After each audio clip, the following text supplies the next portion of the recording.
Hey guys, thank you so much for watching. Please like and subscribe if you haven't already, and enjoy the video. Are you even listening to me, Sam? I turned my head to face her. She had been saying something about a strange smell coming from the break room. My brain felt unzipped from reality, and I was having a hard time concentrating. I haven't been getting much sleep lately. The people who live above my crappy apartment have been making so much noise at night, I've been lucky to stay asleep for 4 hours at most. Yeah, sorry, Linda, I said. She rolled her eyes at me and sighed. Anyway, like I was saying, if you wouldn't mind just paying extra attention to the break room before you leave, that would be great. I nodded and then yawned, unable to prevent it. And will you please promise me that you'll get some sleep when you get home? You don't look too good. I laughed and promised I would. Linda smiled and then bid me good night, flicking off one of the lights before walking out the front door for the night. Linda was great.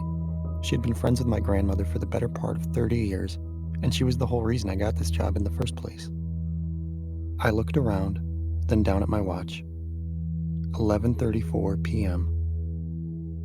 Tonight wasn't my normal night to be working, but the other night shift janitor, Malcolm, had been a no-call, no-show for the past few days. Well, either way, better get started, I told myself. I set about my tasks, emptying out all of the garbage cans and replacing the liners. If there's one thing I've learned from this job, it's that people can be pretty gross. What with all of the used tissues and sticky, neon green substances I find in these cans. Ugh. I remembered the 1-minute training session Linda had given me on my first day. If it's warm, wet, and not yours, don't touch it, she had said. She didn't have to tell me twice. After the garbage was taken care of, I walked over to the utility closet and grabbed the broom. Sweeping wasn't nearly as bad as garbage duty, except it was a lot easier to be left alone with my thoughts, which, for me, wasn't always a good thing. I'm 21 years old, and this is my crummy minimum wage job. But I guess that's what you get when you drop out of high school in junior year. Things at home with my mom hadn't been the best, and I had started getting in trouble at school as a result. When this job came along, I had jumped at the chance, moved out, and haven't spoken to my mother since. Dad left when I was just a baby, and Grandma died last winter, so I was on my own now.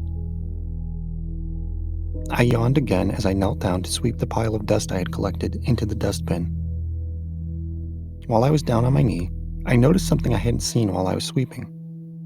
Something wooden and angular, partially hidden underneath the candy rack next to the conveyor belt. It was a wooden figurine, a doll, meant to resemble a lumberjack.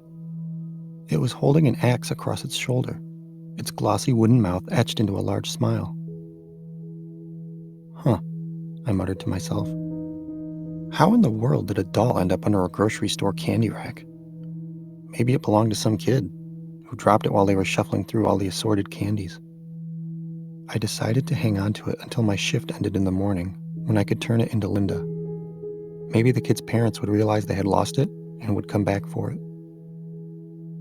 I placed the doll onto the conveyor belt and picked up my dustbin. As I was emptying it, I heard something from behind me. The sound was coming from the pasta aisle. I looked around. There was no one to be seen, and I was the only one in the store. At least, I was supposed to be the only one in the store.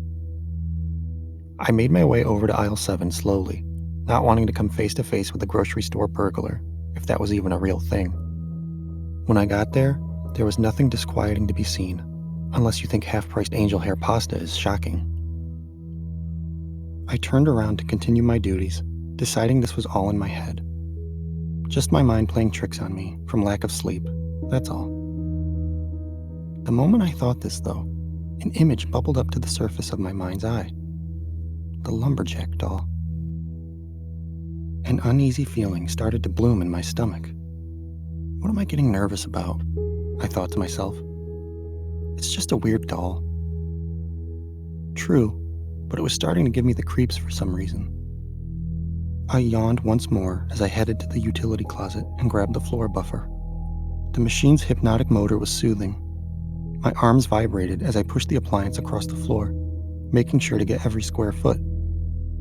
I was just buffing around a rack of oranges when a bag of apples fell from their crate. The apples rolled in every direction, one right to the tip of my work boots. I turned off the machine and stood there in the silence, goosebumps breaking out all over my flesh. "Hello?" I said. There was no response. I picked up the apples and placed them all back into the crate. That was weird, I thought to myself while walking back to the floor buffer. I continued what I was doing, trying to ignore the creepy feeling settling into my mind. All the while, my eyes kept flicking back to the lumberjack laying there, watching me.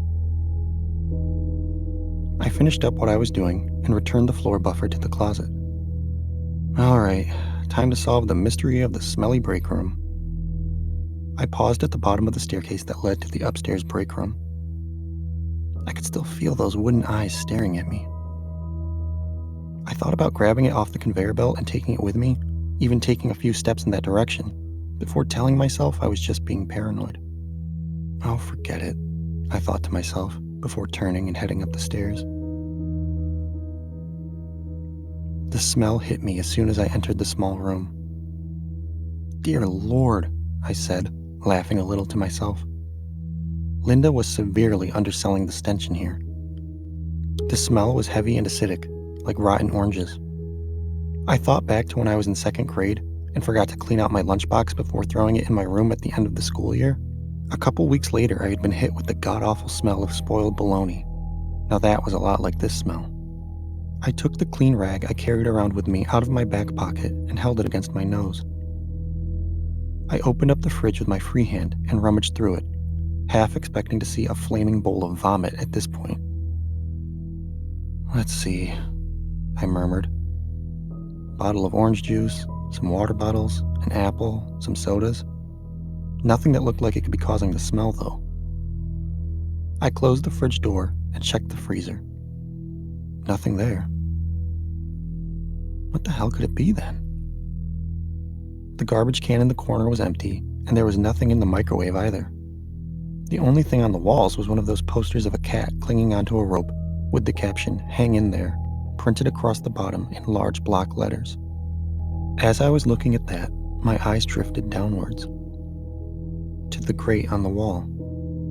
There was something behind those thin metal bars. I knelt down and tried to peer through. It looked like a watch. What the hell? I pulled a dime from my front pocket and began to loosen the screws holding the grate in place. Weird. They were already loose. I pulled the metal grate off and reached my hand in to grab the watch. What I didn't realize at that moment was that the watch was still fastened around the wrist that had been wearing it. I screamed and yanked my hand away, accidentally pulling the severed hand with my own. It made a soft squelching sound as it flopped onto the tiled floor. I screamed again, even louder this time. The hand was wearing a high school football ring, the kind they give out for winning a championship, that kind of thing. I was no athlete, but I immediately recognized it because I had seen it before. It was Malcolm's, the janitor that was supposed to be working tonight. Just then, I heard a loud crash coming from downstairs. I scrambled to my feet and ran out of the door into the hallway. Oh my God, what the hell is going on? I clutched my stomach and made my way down the stairs. I had to get to the phone, had to call the cops. But what was that noise? I got to the bottom of the stairs and peered around the wall, still holding onto my stomach as I did so. No one was there, and nothing seemed out of place except the lumberjack doll was no longer where I had left it. I had to get to the phone, had to call the police. I ran over to the small podium where the day manager would stand. I picked up the phone and began to dial 911. I had just punched in 91 when I saw something move out of the corner of my eye.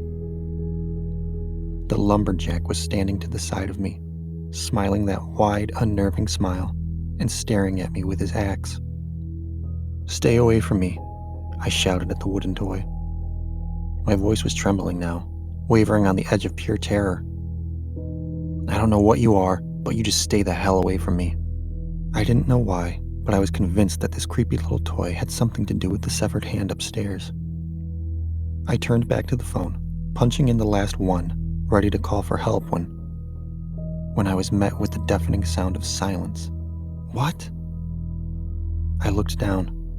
The phone line had been severed. I looked back over at the lumberjack. Its little toy axe seemed to glint under the fluorescent lights. No, no, no, no. I ran for the door, smashing my body against the glass panel. It didn't budge. Come on, come on, I yelled as I pressed against the doors. In my terror and haste, I almost missed the sound coming from behind me. It sounded like metal being dragged against the floor, like the head of an axe. I screamed, and that's when I fainted from terror, my mind slipping into the depths of unconsciousness, no longer able to be tethered to a reality where I was about to be killed by a possessed doll. I awoke in the emergency room. There was a nurse standing next to me with her fingers on my wrist, taking my pulse. Hey there, my name's Amy, I'm your nurse. You were brought in here a few hours ago. How are you feeling? I looked around the room. There was a small television on the wall opposite my bed, and my clothes were folded neatly on the chair next to me. What happened? I asked. I rubbed my eyes and sat up in bed. You were found by your boss at Bud's grocery, laying on the floor. It looks like you slipped on the floor at some point and hit your head pretty hard. It must have been waxed or something. Nurse Amy looked at me with a soft expression of concern. You were brought in by ambulance just a few hours ago. I looked around. It must have been morning. What time was it? Before I could ask, though, Nurse Amy put one finger up to me as she answered her phone. Excuse me for just a moment, she said before walking out of the room. I laid back down. Thank God, it was all a dream. No murderous axe-wielding lumberjacks, no severed hands in the walls. Just a nightmare, probably due to all of the sleepless nights I've been experiencing lately.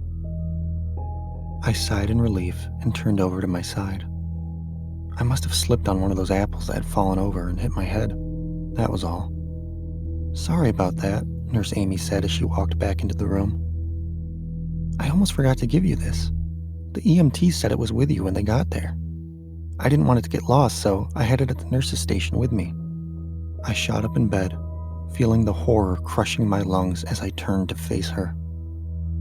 Such a cute little lumberjack, she said, gently cradling the wooden doll against her chest.